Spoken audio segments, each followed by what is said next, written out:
You got your mama's sunshine, you got your daddy's rain. You're like a piece of heaven in a hurricane. So I always start the podcast off with, hey, everybody, and I'm not going to do that today because I really feel like being different. I don't know what it is, but I just... It's the weather. The weather's nice. Is that what it is? I think that, sometimes in life you have a moment of awakening, and there's been a lot of things that have happened in my life this year that have they have pushed me forward. And, in so many different ways, I could have fallen backwards. When you stumble, when you make a mistake, or when life happens to you, it's so easy to fall backwards. But I chose to fall forward. And what I mean by that is I chose to fall into God, into the community, into purpose and all that. That has everything to do with what we're talking about today. I don't want to, gear this conversation in a way that's just my story, but I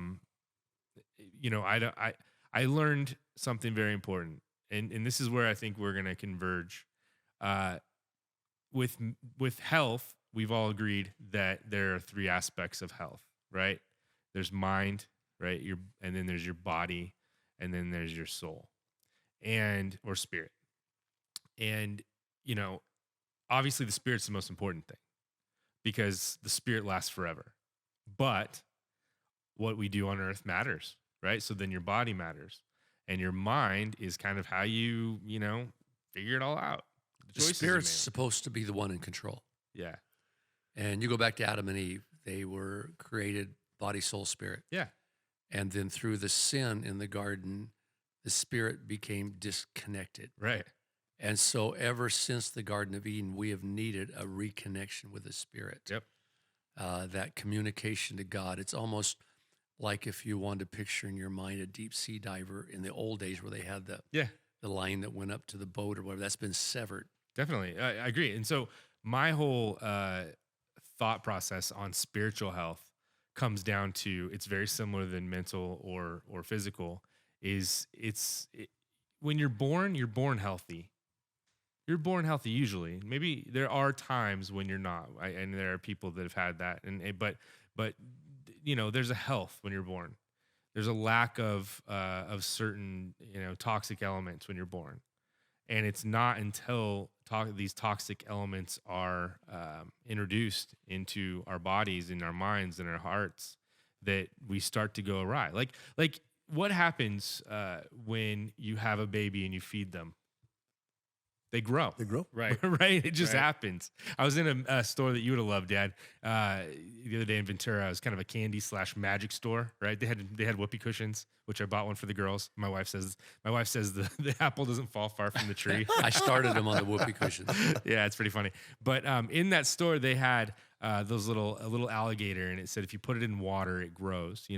And that analogy of like if you just do what's right, there's going to be growth. And as our bodies stop growing, then we focus on our minds, right? And we should be focusing the whole time. But then it's mind and spirit, and there should be spiritual growth, right? And spiritual growth should just happen, but it happens when we're healthy. And being healthy has everything to do with elimination, with eliminating the things that make you unhealthy, right? Let me ask you this for all you guys, but what is it? What's the element or an element that people introduce into their lives that causes a toxicity or a disease spiritually? There's a lot of elements, and I think that's what this whole broadcast is going to be about. But let's go back for a moment to what I said, creation. God created this body, or the flesh, breathed the breath of God, the Spirit of God, into that body, and the body combined with the Spirit became a living soul. Mm-hmm. And so we're going to talk about, I think today, at least that's the way I thought this broadcast was going to go. You came up with a topic. Well, it made sense to me because I'm starting to believe that if you have one aspect of health, there are a lot of healthy people, Tom, in the gym, physically healthy, but they may or may not be mentally healthy or emotionally healthy. I right? was one of those guys. Yeah, I mean, I lived 34 years without knowing, having a knowledge of Christ. And so you can be in there and you can look like the epitome of health or wellness, or you got it going on, whatever words you want to Right. use. Well- But I'll go back to even just thinking about Romans chapter 7 with Paul. We got a spiritual guy that starts talking about the sinful nature of the body. The flesh. He talks about a war that wages inside him. And I think we can all identify with that, right?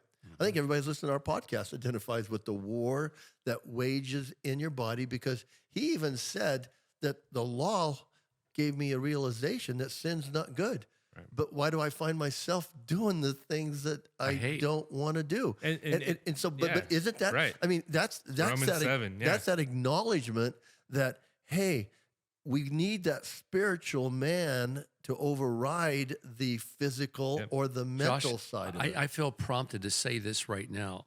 And that is, there's some of you out there possibly that are listening that you don't believe in God. You say, hey, I like the health stuff. I like some of the stuff you guys have been doing. Please don't turn us off. Hear us out. You owe it to yourself. Just listen to us. Just, put up with us for a few minutes. So I just want to say that. Please don't turn us off here. yeah. Well, Pastor, if they did, it would be sad, because this is the real part of life that we're getting ready to talk about. Yeah. Well, and Where we're it all not. happens. What I love about our culture is we don't start with you better not do this or you better not do that or else. We start with, just like Jesus did, good news. In the chapter, first chapter of Mark, we see Jesus introducing a better way. He doesn't come on the scene and say, you guys are all messing up. You guys are all, you guys are gonna just ruin your lives. He comes on and says, hey, there's a better way. The kingdom of heaven is here. Well, Josh, the very name gospel can mean hilariously good news. Yeah. I mean, the Bible's full of good news. You can be healed. You can hear God. You can have a better family. You can have a better a life all the way around. Now, that entails some suffering and stuff, because that's what makes character. That produces character, which in turn produces these good families and good marriages and whatever. There's a big, a big idea we need to talk about on this podcast right now. But let me start out with a question. I think this will get us going in the right direction. What brought you to Christ? What made you want to live a Christian life? We were not born Christians. There had to come a point in your life where you said, I want to give my life to God. What brought you to Christ? I can jump in if you don't mind, just right on this, is that I lived 34 years and I was very successful. My first career was in professional athletics. I made more money than I'll ever see again in my lifetime. But I had an 11-year marriage that went down the toilet because of my infidelity. But I realized this, there was a better way. I tell people I was screwed up. Tommy was screwed up. I just didn't know how to get unscrewed up. I could look in the mirror and just know this isn't the right way. And there had to be a better way. I knew that. And so not until I came in and I heard about the hilarious good news did I go, bingo, that's it. But I think if we talk about discipline in working out, discipline in dieting, and if we miss discipline of ourself, our body, then because self-control is a huge thing, right? I mean, we see a lot of people, and I don't care who you are, if you have no self-control, whether you're a spiritual-filled man or not, you're going to get off track. I mean, because your flesh, just like you said, Pastor, all the time, that few minutes of pleasure isn't worth the result. And didn't Paul tell Timothy in the very vein of what you're speaking about? He said, discipline of the body is really good, but spiritual discipline is even better. You can't forget the spiritual discipline. Yeah. Right? So if you're out there and you're just listening and you're saying, hey, I get it. I can look back on my life and I don't have to be a rocket scientist to know that there was a better path for me. That's why you shouldn't turn this off. What's funny, Tom, is what you're talking about makes me think of one of the trips we took to Israel. And if you take a church sponsored trip to Israel, you're gonna go through the same route, right? They have a route that you go through, and everyone starts in Caesarea Philippi, and you walk through Caesarea Philippi, right on the beautiful place, right on the Mediterranean, and you see that the jails were right next to the arenas, right? And so they say that Paul wrote a lot of his words in jail. And so with that setup, and a lot of those different cities, and Paul was actually at Caesarea Philippi for a while, but a lot of those cities are kind of similar. So I think of this, Tom. Paul's sitting there in prison, and he hears all these roars from the crowd. He hears them cheering, and they're cheering on these athletes, these professional athletes, right? And us, and you had that, Tom. You had that, and us in America, like that, we value that above anything else. If you can be that guy, you have it. Yep. But then you have people who, what was that guy's name that committed suicide, and he went to jail. He just lost his mind. What was his name? Was the kid that played for Florida State? No, he played for Miami Dolphins. Hernandez. Yes. New England Patriots. Yes. New England Patriots. Right. Yeah. And he played So- for Florida State too with Tim Tebow. So he's a tragic story there, and they came out and said he had CTE, brain damage from the actual sport he played. But man, like so many of these guys, Tom Brady right now, I don't know him, but it seems like he's having a difficult time in life. You hear the headlines. There's got to be some truth to it, maybe not all, but these guys, they have everything in the world, but they don't have the thing. And some of them that are the they most need. miserable people in the Yeah, world. that's what I'm saying. And so Paul's writing these words, and he hears that, and he says, "No, there's a better way than that. There's a better thing than that." And he's in prison, and he's like, "I have the thing that they don't have. It's bigger, and it's eternal. It's forever." You know what I like about Paul, because this I can identify with. Paul in Romans says, "For I know nothing good lives in me, that is in my flesh, my human nature, my worldliness." He says, "There's nothing good that lives in me." He says, "I'm following after my nature," and I think it's the Spirit that sets us free from our nature. And I think about my nature. I did what I did. I keep telling, I've told my wife, I told a lot of people, I go, I did what a young guy would do with too much money, too much time, and excess. And through surrender, you found life. Yeah. I mean, I learned the hard way that I didn't have the knowledge. I didn't have the right things. It may seem that way. But when I realized that, and then all of a sudden I heard how I could possibly get fixed, I go, I'm in on that. Yeah. I'm willing to self-discipline myself to get that because it's worth it. Can I answer the Sure, question sure, too? sure. Because I don't even know if you've heard this, and you might have heard it. I came to God through exploring by myself in the mountains. Okay, that's my story, and I've never probably told you this, but you the part of your story was when I was little. You said that God spoke to you and said, "Let the boy explore, let him go out there." And it was during those times when I was in the woods by myself, not too far from the house, but in a place, there's mountain lions, there's real dangers out there. And when you're a kid, you feel fear. And it was in those moments where I felt like I wasn't alone. And I was like, there's something there. And then it wasn't until junior high that I actually made the decision. And then it wasn't until college that I actually got serious. But I just couldn't deny the reality of God's existence. Because he was with me. Like the scripture that stands apart for me is Psalm 23 that's spoken at funerals a lot. I walk through the valley of the shadow of death, but right? I'm walking through the same valley that you guys are all walking through, but, and it's a big but, I fear no evil. And the reason is not because I'm tough. This is David speaking. Not because he's killed lions and bears with his bare hands, because he was a tough kid. He fears no evil because God is with us. Well, you go back again to creation. And Adam and Eve were created, body, soul, and spirit. And they were walking with God. And they were walking the way we've always been, created to walk. When they lost that spiritual nature, that's when the world went crazy. It just went off in a whole different direction. And when I was young, Dad, we've had that spirit restored to us now with our relationship with Christ. And when I was young, and we've had this conversation many times, people don't realize that we talk candidly about these things. But when I was young, I saw a lot of hypocrisy in the church. You know, Yeah. I saw people saying one thing and doing another, and Right. and there, that was just the culture back then. And so I had lots of reasons to leave the faith. But but the one thing that I couldn't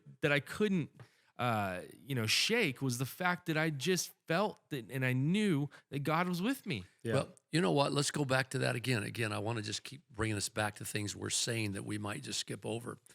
But, I can't prove God to anybody out there, but I can prove him to myself. And I think it'd be safe to say that all of us sitting at this table have at some point proven the reality of God to ourselves. How many books have been written and such by educated men and women, possibly even, that have set out to disprove God and ended up accepting him in their study of whatever they needed to study to write the book. Lee Strobel rings a bell. Yeah. I just rebought a book that was in my library, but I lost, called Scientists Who Believe. 21 scientists tell their story about how they came to know that God was really real. And Frank Morrison wrote a book, Who Moved the Stone? And originally he had set out to disprove the resurrection of Christ. So I think that we have all proven that God is real. Was it to ourselves? Was it Strobel who wrote Evidence That Demands a Verdict? No, or that was Josh McDowell. Yeah, McDowell. Okay. You know, it's funny when you say Lee Strobel was a case for faith or Case for Christ. That's Yeah, what okay. it was. But both of those guys have similar stories. Similar stories. Yeah, very interesting. when you say you don't know if you can prove to somebody, but you've proven it to yourself. But I think back about, I've been with you when nobody's looking, when you buy food for others and you're showing Christ's love. And it's like, what makes you do that? Like, it isn't when no one's looking, when no one's with you. Like, what is the thing that makes you want to go and put kids in your house and raise them because they have no families? What's the thing that motivates you to buy groceries for a single when no one's looking? You don't conjure that up. You don't that's not natural in you. That's not something you're born with. That's that's God in you. And so when you say you've proven it to yourself, but so many people, and through the ministry that you've created, Pastor, you've proven that just by being there for people. It's funny, my Christ story doesn't come from this like crazy moment I had in church. Obviously, I was there and I had a lot of moments in church, but it came from a lady that went to the church, and I was like the neighborhood chaos kid. I would go through the neighborhood, cause trouble, cause ruckus in the neighborhood. And I remember this one specific, the kid's name's Stevie. I know he won't mind me using his name. And he's actually back at the church going through one of our programs, which is so cool. I know, isn't that crazy? That is cool. He's back. And I remember he was yelling at a bunch. We were all on our bikes, and he was yelling through the fence some obscene stuff. And so I went over there and I saw his nose kind of creak through the fence. And so I kicked the fence in, busted his nose. So his mom ran down to our house, and she talked to my parents, like, we're gonna do all this stuff. They were mad. My parents were fighting with them. And she's like, you know what? I'm okay with all this. I just want him to come to church with me. So she told my parents. So my mom's like, you're gonna do that. You're gonna go to church. So after I kicked the fence on this lady's son, she says, the remedy here is for you just to go to church with me. So she brings me to this place called Valley Bible Fellowship and takes me for whatever reason. No, I don't know what made her do it. We know why, but that's not natural. You hurt somebody else's kid. You don't take that person anywhere. You say, nah, She started taking me to church, and she just loved on me. Where's that and lady at loved on me. today? Is she She's still at there? her name's Donna, and she comes to our church still. Wow. And she's still there, sits in the, I see Wow. her every service. She's probably and blown away with your story. Oh, she can't even, she just looks at me and go, like, God, why? I remember her what- well. She was such a sweet but lady. what made her do that?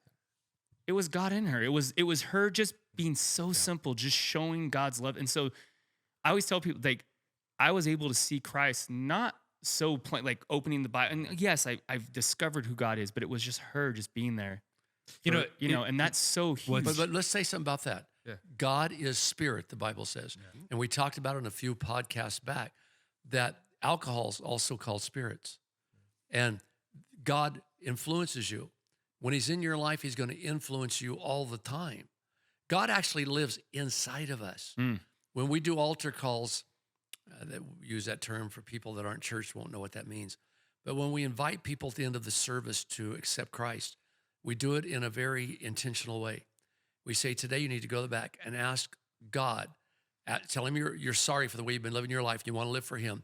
Ask him to send his Holy Spirit and come and live in your body. And I tell people, I say, you're going to now walk out of this church today in a complete different manner than when you walked in. You're walking out with God in your body. You've never experienced that entire life. He's going to start influencing you. Just like when you get drunk with wine, it influences your actions. Once you receive the Lord into your life and the Holy Spirit, he's going to start influencing your actions. Now, there's good people out there that will do some of these things that we talked about without Christ in them, but he's going to be influencing us all the time. He's going to put a desire in our heart. I told people last Sunday or two, and I say it very often, what made you want to come to church today? I mean, didn't you have something better to do? It's God inside of you who's putting that desire in your heart. What makes you feel horrible when you sin? Not everybody's feeling horrible when they sin out there.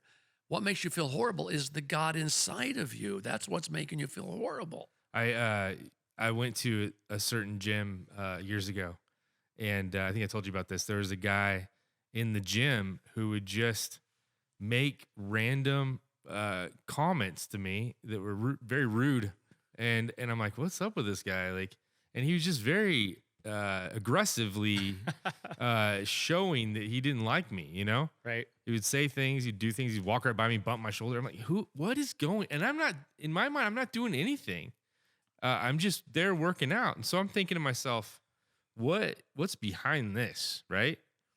And then that guy ended up getting saved at our church like a little while later. Right. So randomly, right? You actually talked to him. I don't remember, he's a blonde guy. I don't remember his name, but, and it doesn't mean I'm not. He didn't like you, but he liked me. Well, at the end of the day, he was totally cool with me. Yeah. But I was thinking about it, and I was thinking, why is it that when people find out, sometimes when people find out you believe in God, they're angry with you. They don't like you. There's a lot of tension there, and Because I think they've had a bad experience. That it could be that. It could be lots of things, but I think the ultimate reason is that they are experiencing the tension of knowing that they've never actually faced God without judgment. They've never actually like given him a chance. One of my favorite sermons, and I've done it 2 or 3 times, is why not? Yeah.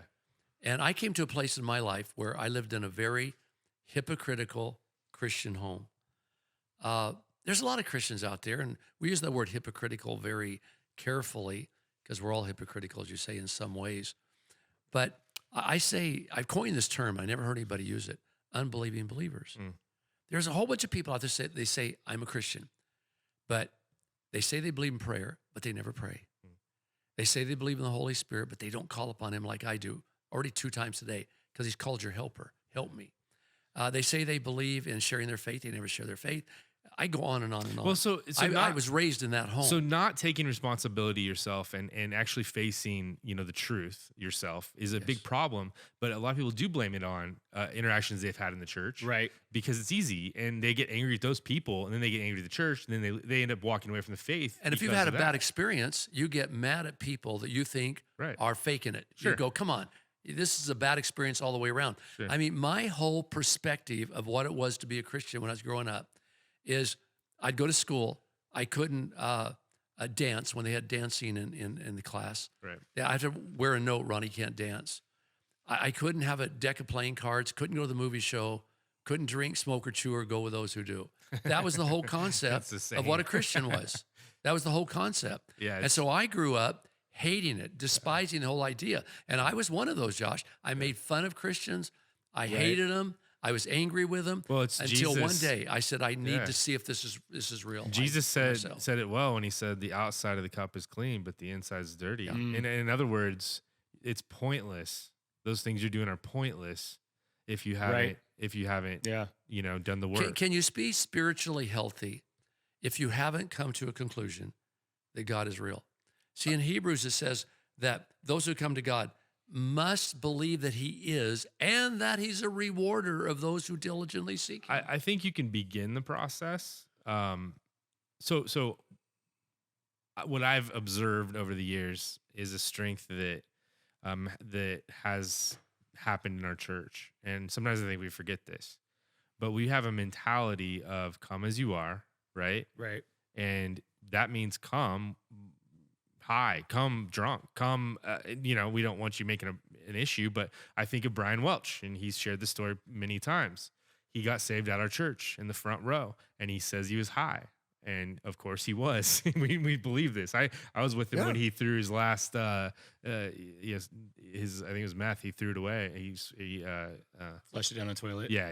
Probably not the best thing. But anyway, he got rid of it the last time I saw him do this, and he's been clean ever since. So as far as I know, but he came as he was, and then we just accepted him, and then God changed him over time. Yes. But it didn't happen overnight. No. I mean, there was a change overnight, but there was also Brian was still Brian. Yeah. We took him straight to Israel after that. I'll never forget that trip because it was a trip. He made the trip for us. Yeah. So he saw some monks and asked where can I get one of those robes. Somehow he found a monk robe. So he's wearing a monk robe. He's in the bus, but he's sitting in the very front seat, like the very front seat that people don't normally sit in, like right by the door. Right. And he's just sitting there writing a song to 50 Cent, and he was like, you know what's funny when we were walking, I believe, up on the Mount. Mount of Carmel, I think. Yeah. And we passed some of these monks. Yeah. They had robes on. He says, "Hey, where do I get one of those robes?" And I really played him. I said, "Go ask them. They'll tell you where." And I knew I was going to have him come back and said, "They're mean. They're really mean, man. Those are rude dudes, man." But he found one somewhere. Yeah. He found one. He saw the bad side of religion, religious attitude right away, because while he was there and he's tattooed from head to toe, and there's some religious Jewish people that came to him and they're like in his face. And then we passed one. No, they got in my face. Yeah. We had it out. Yeah. We were walking down a very narrow hallway in one of the cities, and they saw him. And I think it was one of the guides, Jewish guide. "Oh, the tattoos got to go. He just got on Brian. Yeah. And so Brian looked at me and I said, "Hey, I'll be right back." I went over and got in that guy's face. I said, "How come you're not shaving? Where's your sideburns? Where's your sideburns? I don't see any sideburns here." Right. And me and this guy got into it, man. Right. I said, "You're a bigger hypocrite, dude. You're a bigger hypocrite." You're going to follow one of the laws. That's a funny thing, because I was thinking about the scripture in John 15 when Jesus says, "Abide in me. I'm the vine, you're the branch." And you read that and you start thinking, about Jesus being the vine and the branch, and you interject yourself in that story really fast. Right. And really, he's talking about the Jewish people. Like, if you go back to the Old Testament, when he talked about the vine, Israel was the vine. You go back all the way into the Old Testament. It's the same word here, vine, that he's basically talking to the Jewish people. He's saying, "I'm the vine, you're the branches." Right.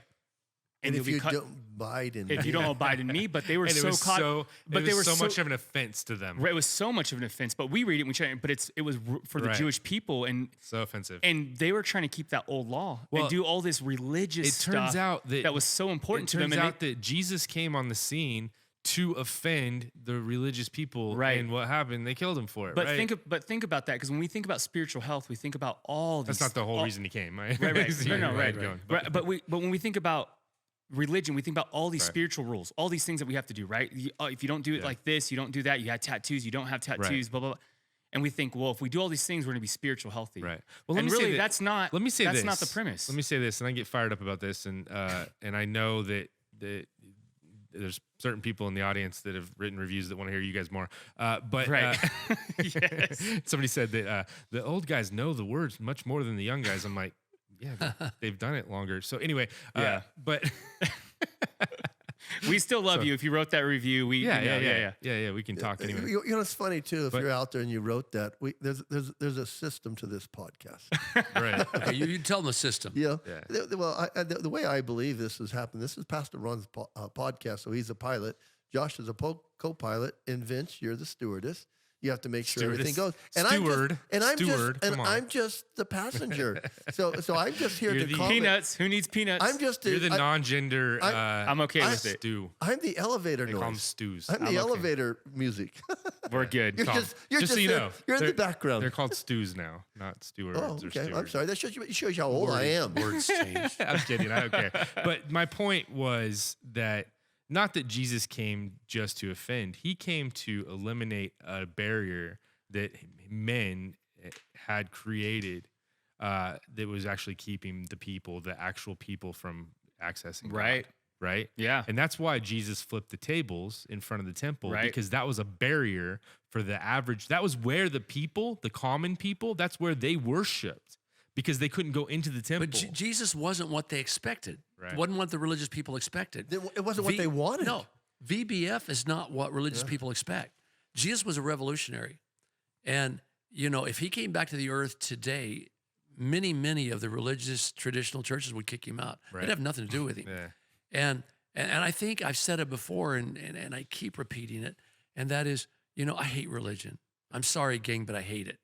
But man, I think it's the coolest thing in the world following Jesus. Yeah. That revolutionary And following Son Jesus, of God, carpenter. I mean, that is so cool. And I've always thought about this, like people that don't go to church, hearing people that run a church say that we hate religion is confusing for them. But what you mean, I know you mean this, is that you hate just showing up and checking off the boxes and then having an attitude, all that stuff that comes with When it. I say religion, what I'm referring to is a system of good works Yep. to approve Yeah. ourselves to God. Yeah. This thing where we go in and we have the organ music Yep. and we recite some things. We Yep. never really get into people's lives. Yep. We never really go out in the streets Yeah. and feed people. We don't go out to the orphans. Okay, so check it out. I have a new appreciation for what you did in 1975. Okay. No one gave you permission, right? No one said, yes, you should do this. Even your own father, My own family. your whole family said, You're crazy. You're a fool for doing this. You didn't go to seminary. Didn't go to seminary. Didn't go to seminary, didn't follow the rules. And back then there was no other path, but you made a path. You said, no, I'm just going to love these people and see where it goes. And now there's a church of 10, Well, let's go back 15,000, to that for a 20,000 moment. people, right? Again, I was raised in a very hypocritical atmosphere. Yep. My dad said he loved God, but he yelled and screamed at us. He didn't practice the things of the faith at all. My mom did love Jesus. But And if you saw just him and his bad behavior, right? I never would have became a believer. Then you wouldn't have, I would have went the opposite way. And that's what I think Jesus is talking about when he says, it's better for you to tie a millstone around your neck and just throw But yourself in the water. they right? implanted enough truths in my heart by making me go to church. I heard enough things that when life did hit a critical moment, I said, now I got to find out if you're real. My family has not shown me that. But let's go back. Well, our goal is not for people to see the church, but to see behind the curtain. Well, let's go back to what you said. I gave my life to God. I proved to myself that he was real and that Jesus was somebody I wanted to follow. And lo and behold, God gave me a vision one day. I've never had a vision since.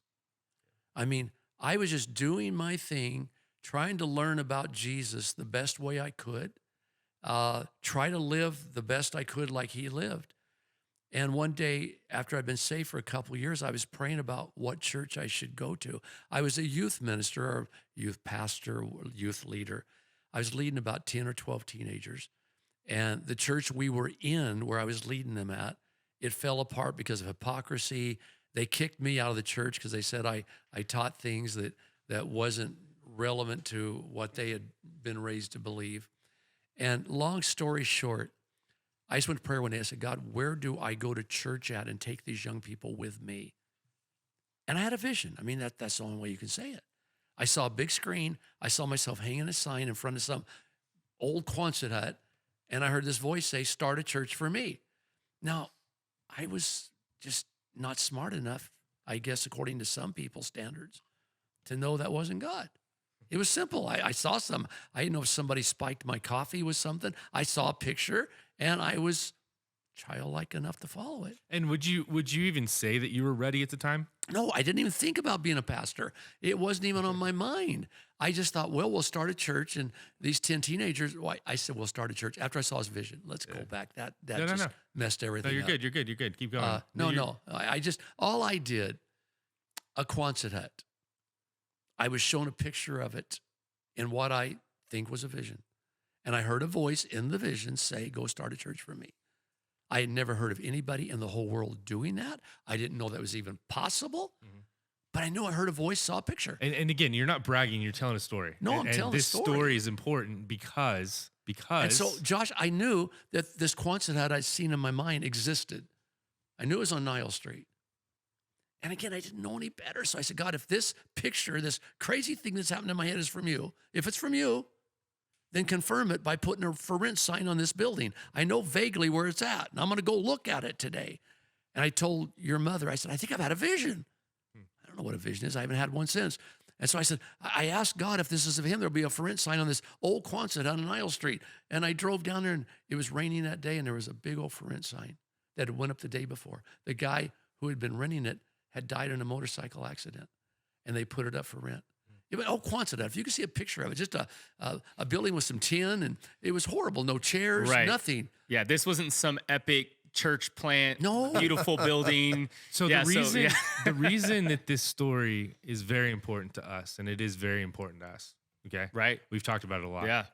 The reason it's important to us is because there was a shift happening in the church. There was a cultural shift happening Yes, in the yes, church. yes. There was a young group rising up, and they needed something different. And you and a couple other people, Chuck Smith was doing it down south, right? Which, by the way, there's a movie coming out about Chuck Smith and Lonnie Frisbee, which I think you might be interested. I can't in wait to watching. see it. Anyway, but during that time, there was a rebellion, Right. coming out of the 60s and 70s. You had a bunch of hippies, and all of a sudden, you have hippie Christians that are like, "We're gonna just be like Jesus," right? Well, Josh, And so- I was in the traditional church and I had a hunger to serve God. I didn't want to be a pastor. I didn't want to be a minister. I just wanted to serve God. I had proved to myself that God was real and I wanted everybody to know that. And so the reason that the reason it's important to us now is because the same thing's happening right now. It is. There's a shift. But let me happening right now. finish this. Yep. So what happened, I just want everybody to know God was real. So our traditional church we was at, it was Assembly God Church. They had lost their youth pastor and I said, hey, I'll work with the youth. Let me do it. They had about 15 youth or whatever. I started taking them to a park. We started singing songs. And we started talking about prophecy and all this stuff. And they grew from 15 to 25 to 35 to 45 to 50. I had all these kids. And then I was getting excited. I go, man, this is cool. And one day the pastor came to me and said, hey, we have hired a new youth pastor, so thank you, but we don't need you anymore. It crushed me. I go, Right. we were just growing. We were getting excited about God. We were going out doing door-to-door witnessing. Man, and he said, you can't lead our youth anymore.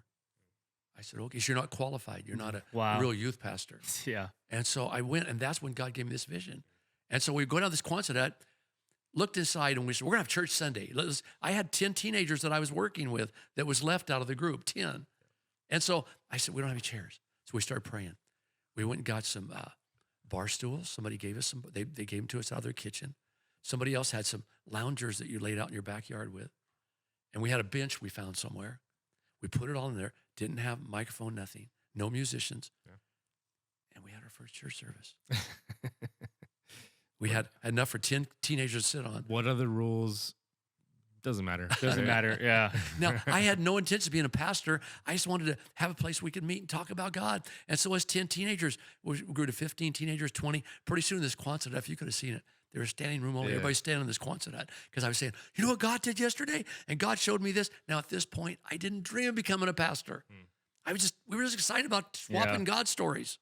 And it turned into this mega church. Would you say that a lot of people, even including myself, would you say that a lot of people make it so much more complicated than they have to?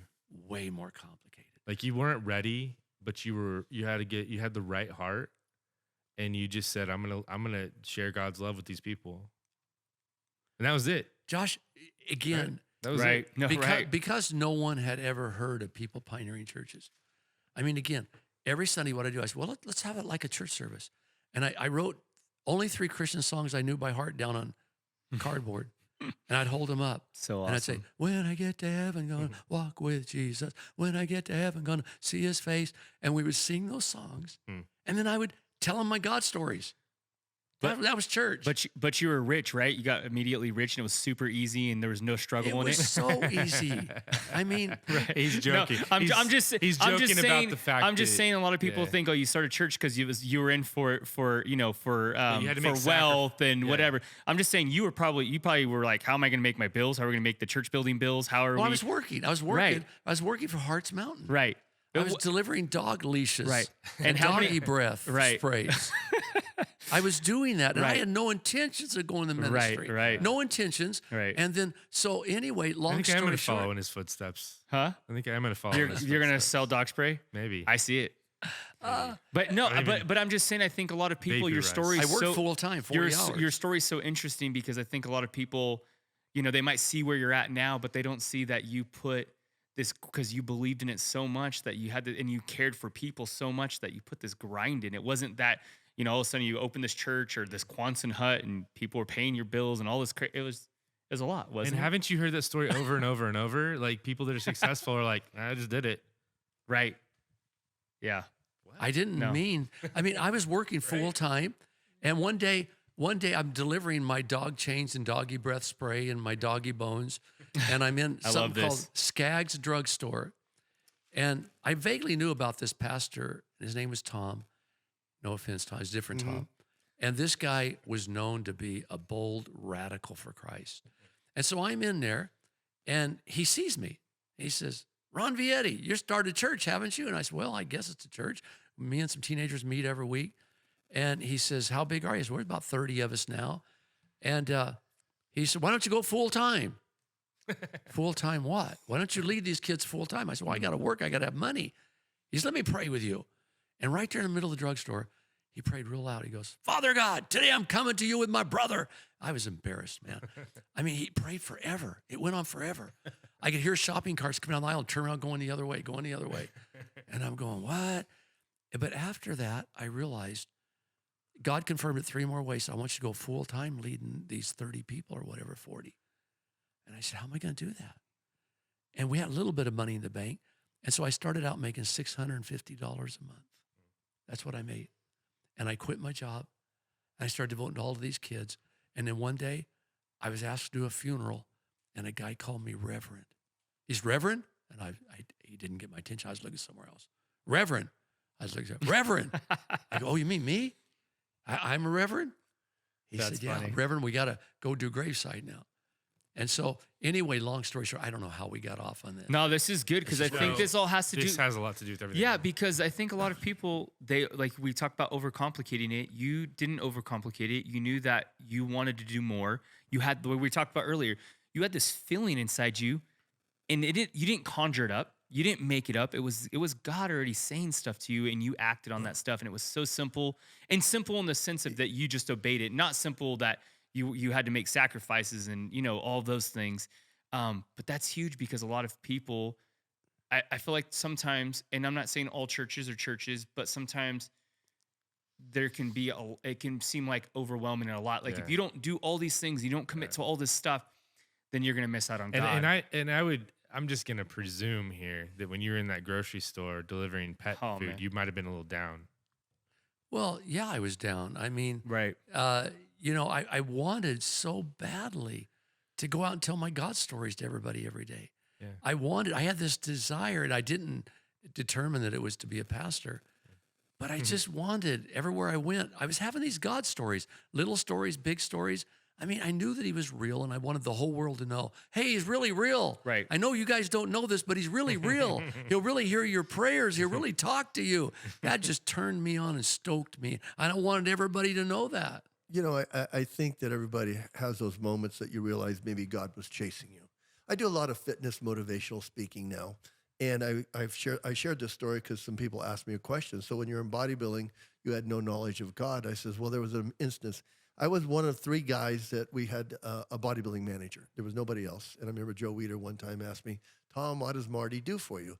So the guy's name was Marty Demersion, and he had a business called International Sports Management.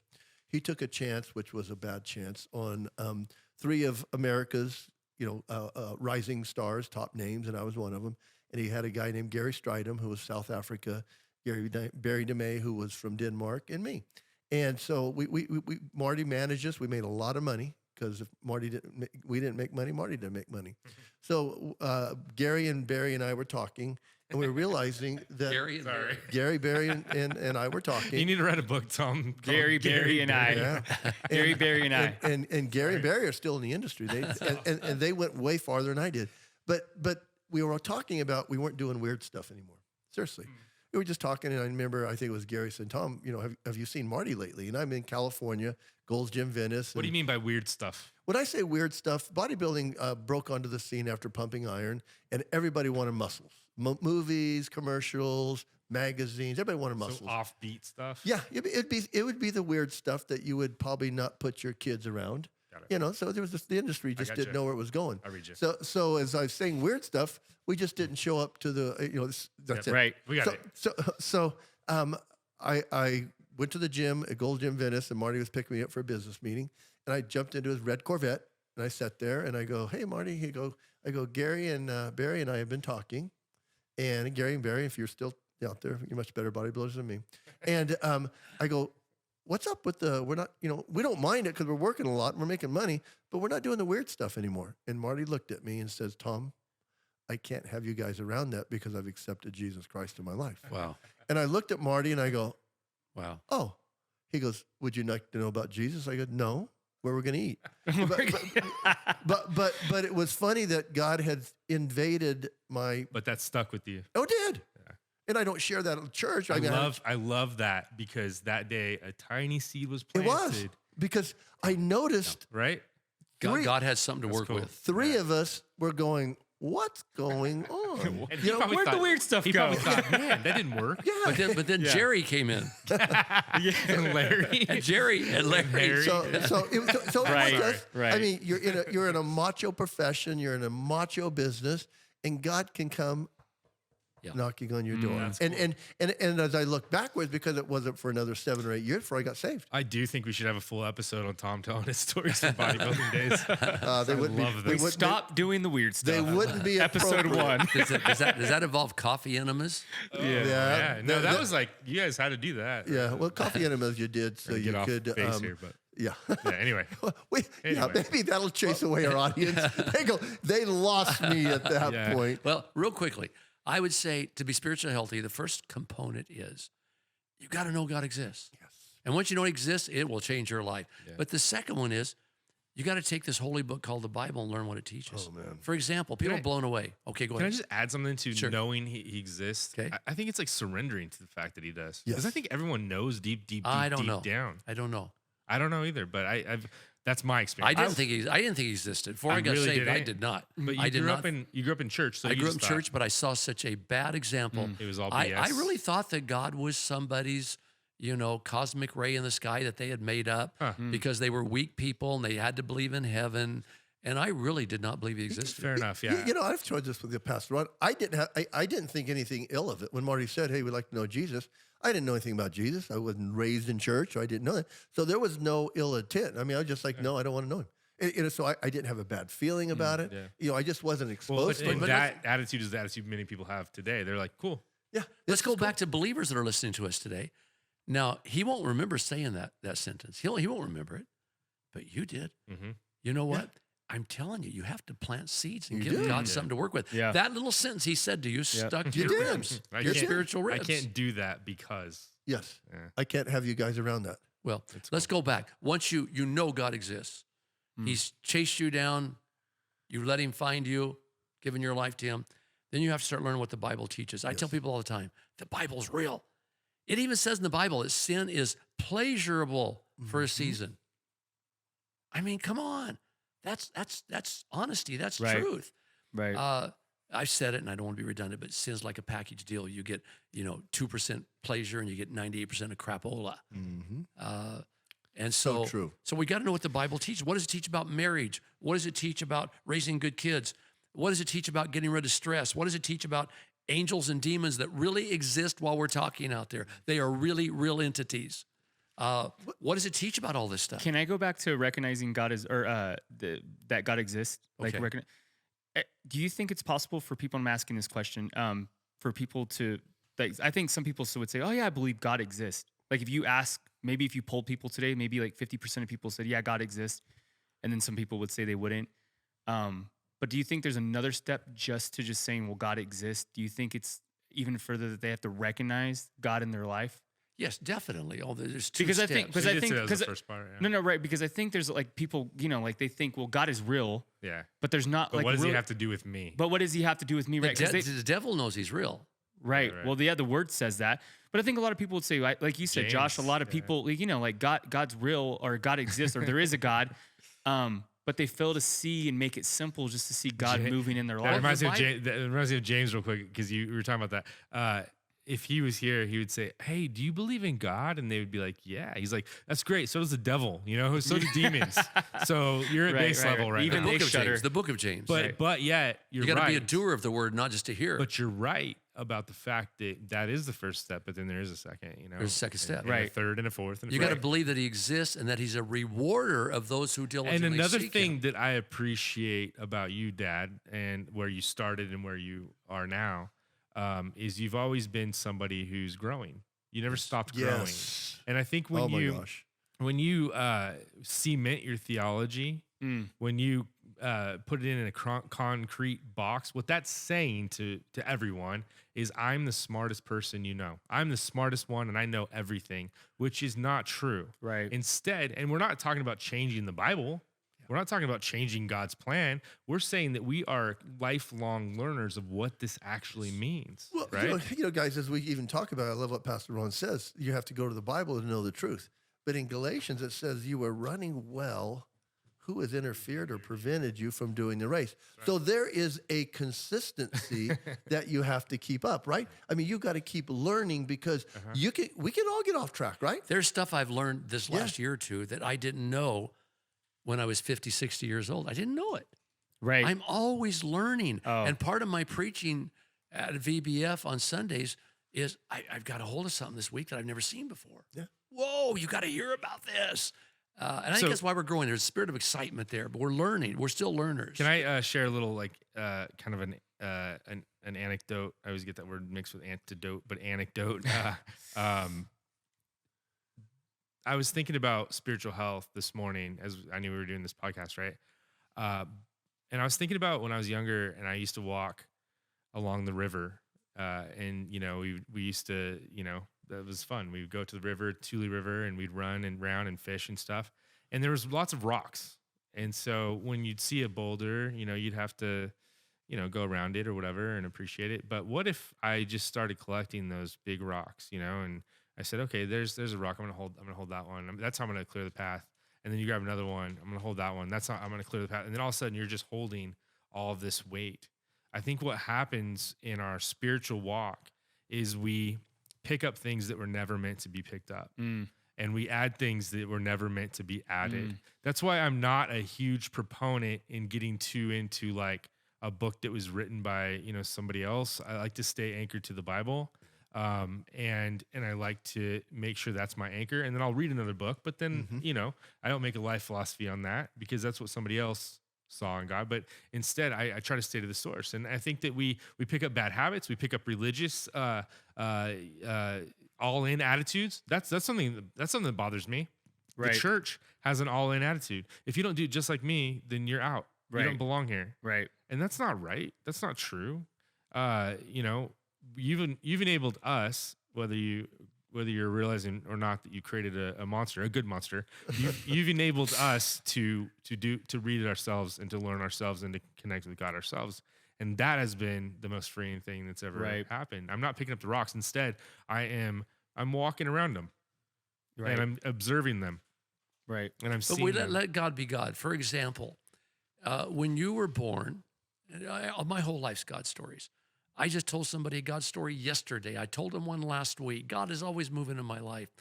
But when your mother became impregnated, you know, it was before the time where we had the ultrasounds and could see. We just didn't do those kind of things. And the doctor listened to the heartbeat, and I already had a daughter, and he said, it's another girl. And I said, oh man, I wanted a boy. I've been praying for a boy. I want one of each. And long story short, when we were trying to decide what we would name our child, I was convinced it was a boy. And God told me, name him Joshua because he'll be a deliverer of my people. And he ordered me to name you that. I already had a Joshua in the family, and I didn't want to name you that, but he told me to. And so when you were born, and I knew you would be a deliverer of God's people. And so I want to go back to the point. You told me, Dad, I don't want to go in the ministry. I'm not going to the ministry. But what did I do? I didn't try to convince you. I prayed. And I kept praying.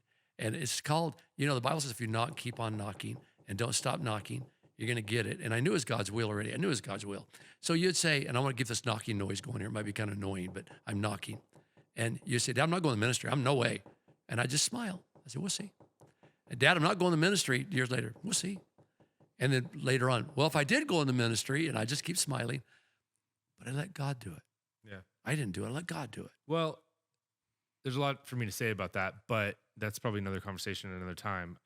What I believe is, and I still believe to the You don't have same, to be a pastor. You right, can ministries. to the same point is just that multi-versatile. I was always fighting my this feeling of having to fit into A mold. this mold that Right. everyone expected me to fit into Right. it, and obviously I haven't done that, and I'm not even started. I'm going to continue moving forward, but I was just recently I've been freed of realizing. I mean, I don't have to do things exactly the same way everybody else did, and if I do, it's probably wrong.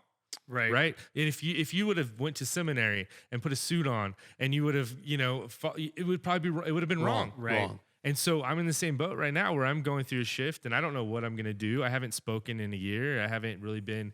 I'm on the website as creative director, not pastor, and I'm trying to answer a lot of questions. And so, But you're ministering today. but at the end of the day, you don't yeah, have exactly. to be a quote unquote Yes. pastor in at the the pulpit. end of the day, I Amen. said, and I'm still saying yes to God. Amen. And that's never going to change. and you're going to be a minister all your life. Amen. It might be in a different capacity. Yeah. Rather than send me to seminary, Yeah. should just give me a white robe and let me off in the mountains for 3 years, There you and go. I would come back trained. right. Spend Well, time with God. Yeah, I mean, Tom and I were even talking about that mold thing earlier. I think people get too twisted up. If the crowd cheers you on and says, yes, you're doing it right, you're probably not doing it right. Potentially, yeah. I mean, that's probably And potentially when it you comes can't- to following God is what I mean. Oh Like, yeah. I mean, Because God will lead you on a path where people are like, what are you doing? Right. Sometimes, I mean, of Right. course, we have to have people. doing- everyone cheered the prophets on, right? No. No, right? That's my point. But we're talking about being spiritually healthy today. So I say the first component of being spiritually healthy, is to prove to yourself that God exists. Yeah. The second thing is learn what the Bible teaches. Mm. The third thing is put into practice what you learn in the Bible. That's good. And then the fourth thing is get in a community of other believers. And I would add another thing, just be yourself. God didn't make a mistake. He made you as you are, right? I Josh, heard, yeah. I heard you say this one time, Pastor, and I've always done it. There is a spiritual checkup in the Bible. It's in Galatians chapter 5. It says you can walk in the flesh, but when you do, here are the list of things that will probably happen, and they're all bad. Then it says, but you can also choose to walk in the Spirit, and the Spirit will lead you to do better things. What's interesting about And that, it's your choice. And what's interesting about that is like we live in a society right now that's obsessed with freedom, and we're like, we want our freedom. Yeah. And there's people that have different ideas of how to get that freedom. Yeah. Right. But really, if you walk in the Spirit, you would be much more free Yeah. than if you go and do things just like everyone else and end up in the same. And let's explain to our audience what we mean by walking in the Spirit. Again, we believe that when we get born again, we come to a point in life where we say, God, I'm tired of living life my way. I want to give my life to you, and I'm going to live with you eternally. So send your Holy Spirit down and come into my body and live inside of me. Now, that is just too crazy for words. You can't wrap your mind around that. The Spirit of God comes into your body and lives in you. When we say walking in the Spirit, what we mean is that he produces influences in us. We obey them. He puts desires in our heart. The Bible says he actually puts desires in our heart. And we're to follow those. And when we follow those supernatural desires in our heart, we're walking in the Spirit. I don't know if I'm remembering this right, Tom, but in Galatians 5 it says maybe 16. I'm not sure what the verse is, but it says, "Walk by the Spirit, and you will not Carry out the desires of the flesh. carry out." Right? Yes. But it doesn't say that you won't have them. No. Right. No. It doesn't say that you won't think certain Right. thoughts or Right. want or be, because there's a magnetic pull to go south, to do things differently, to do things or to do things your way, or to be selfish. We'll always be tempted. right. Always. But if you walk by the Spirit, you won't. And carry them temptation out, is not you a know? sin. Right. Just But a lot- yielding to falling it. But a to lot it. of people think it is. But see, that's because they don't know the Bible. Yeah. And to be spiritually healthy, you have to know the And Bible. they don't know Galatians. I think it's 5:1. It's one of my favorite verses. That's how well. That's it's funny when I never know the address of verses, but it is for freedom that Christ set us free, and people don't realize that and the truth behind that. And Jesus also said the truth will set you free. And so the truth is that God exists and he's pro-human. He's for you. He wants you to live, a good life and to spread his love. And if you don't, if you don't do that, he's giving you the choice. Right. He's giving you the choice. That's the thing too, is people are like, how come you don't care that this person's doing this or doing that? Because I'm not that person. He says, I've I'm not created you. I've created you. I know all about you. I Right. know what makes you work. And he says, in my Bible, you will read quite a few things Right. that I call sin. I would not call them sin if they didn't have a destroying nature to them. Otherwise, they wouldn't be sin. I want the best for you. And so when you sin, you miss the mark of my best. Yes. I just thought And of our there's next, pleasure in sin, right? I There's just thought of pleasure in it. Another good title for a podcast, which I won't mention right now, but I'm going to tell you guys afterwards. Okay. I'll keep the people hanging. You'll forget it. I won't. Okay. I think another, I would say another thing that I think that leads to spiritual health also is looking out for others. 'Cause like you said, sharing Christ's love. And I think if you're constantly, you might think you're spiritually healthy because you're going to all these Bible studies, you're doing all this stuff, you're, like Pastor said earlier, and you're ignoring your neighbor next door because he has a difference of belief, or, you're not helping people in need, or you don't have time for people. You might just need to just stop and take that in. People think when you give your life over to God, you've got a killjoy. Right. And you don't. And I think if people really, really think, they're buying into things. I remember signing my first bodybuilding contract, and my agent, Marty, I talked about. Marty, we were talking one day, and I go, hey, I think I'll go snow skiing this weekend. And Marty goes, well, you need to read your contract. And I go, I think I've done that. He goes, well, if you're thinking about going snow skiing without asking me, you haven't read your contract, because you can't do anything that would jeopardize your health, because that means I don't make money. Right. And if you hurt yourself, then you owe me money. And I go, well, I didn't know that was in there. I didn't know that was in there. Right. And I was like, well, I'll get that out next time. But he's like, so you were not going to go snow skiing this Well, weekend? isn't that one of the proponents? One Yeah. of the things that keeps us holy is that I see something out there and I Yes. go, man, I could get into that. But that's not good. But I know it's sin. I know it's bad. But in the back of my mind, I know what God's word teaches. If you get into that, at some point, it will bring death and destruction. I guarantee you. And just trusting God and going, and you made me. It's interesting to me that so many people know that darkness, and they know and would tell you the devil exists, but God, I'm not sure. How can how can the devil exist and God doesn't, right? You owe it to yourself to find out if God Yes. exists. Find out if the message that truth. we're talking about is the truth. I guarantee you, the Bible says, now it says it, if you seek for me with all your heart, you will find me. I will let you find me. Mhm. And I read some stories, at least one last Sunday. Was it a week ago Sunday? I'm getting confused, whatever. But I read a story about a scientist in particular who wanted to prove God was real to himself. And he set out there and he did it. He did it in a certain way.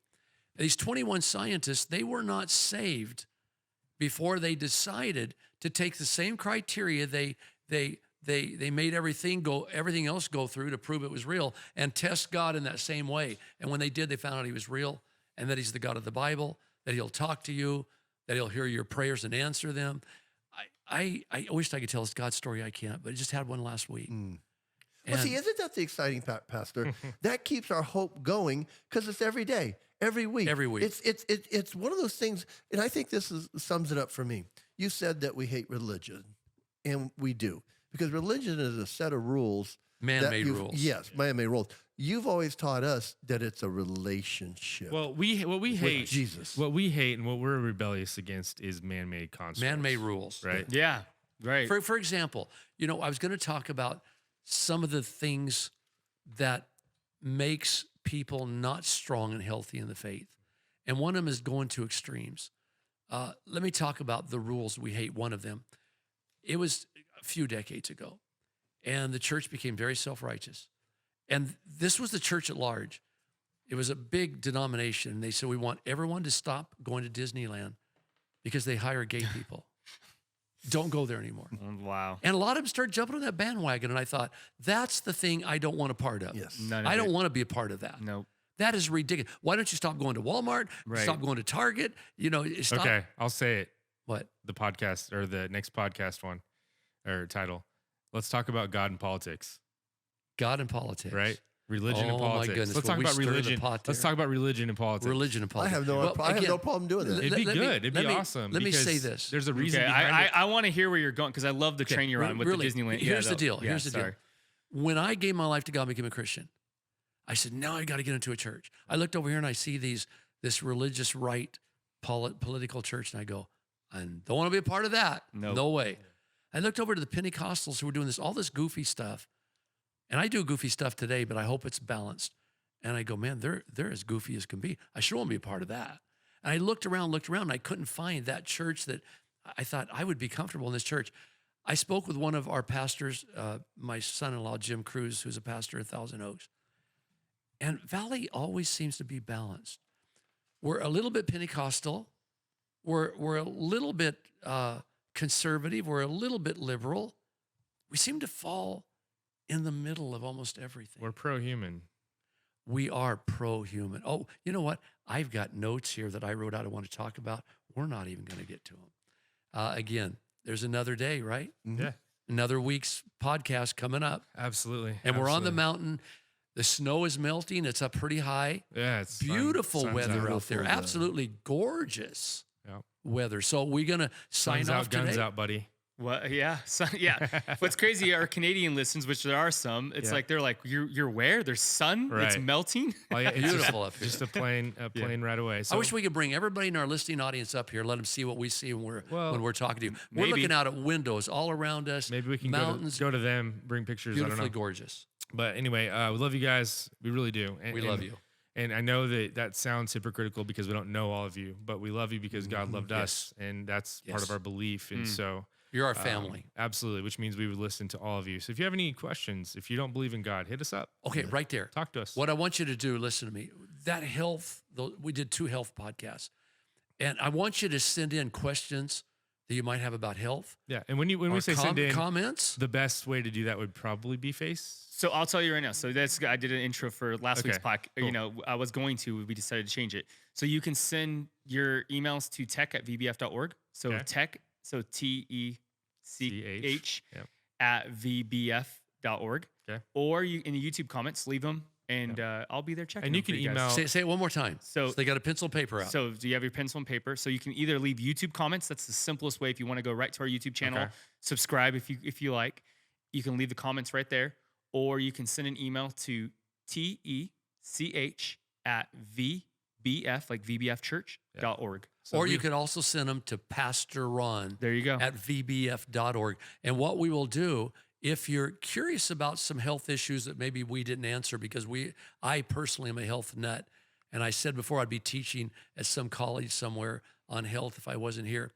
But what we'll try to do, if you send in comments or questions, we'll at the start of every podcast for the next few, if there's enough of them, we will answer one or take one right at the outset of the podcast. Is that okay? Yeah, absolutely. I guess- I'm in. Yeah. Is this my podcast? I guess agree. yeah, exactly. It is. I think what's funny about it is everyone tells you don't read the comments, but we do, We do. and we're not worried about it even Yeah. if you are negative because we realize that there are reasons behind your reasons. And if you're out there and you're enjoying this, please let us know, because we don't know who's listening. We don't know where you're at. Yep. And again, I try to answer all of my Facebook emails or whatever. I don't pay as close attention to the emails, but contact us and let us know you're out there and that you're a part of our listening audience. Absolutely. So anyway, Love you guys. we will talk. We'll talk soon. You got your mama's sunshine, you got your daddy's rain.